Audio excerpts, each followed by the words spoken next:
Santorini. Next alley after the church. If you go left, you'll be on top of the church. And the alley after that, you're on your left. So there's 3 alleys. We're gonna eat there. It's cheaper. All the same circular.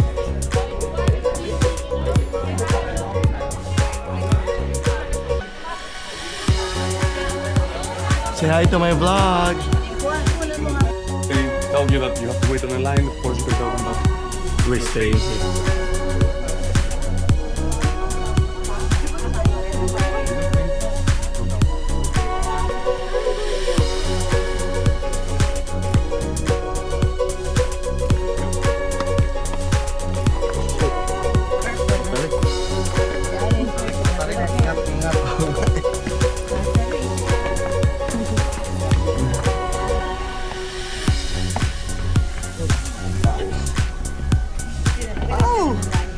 Beautiful. Go down?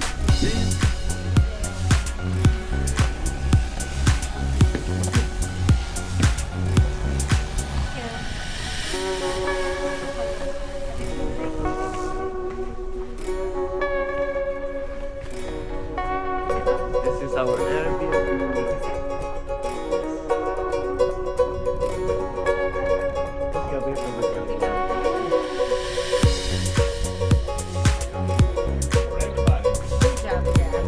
I know, right? So we're here in Santorini. Airbnb.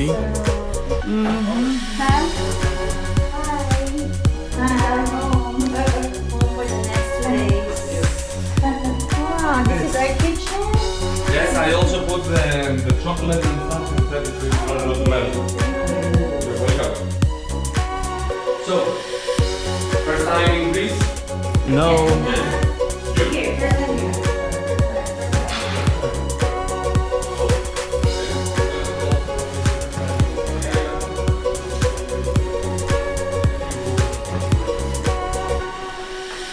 There are only 2 rules. The first rule is that we don't drink the tap water. Exactly. We don't want that to get sick. It is safe to drink it. Because it comes from a ventilation system, it still has a little bit of minerals, a little bit of salt, so it's not good.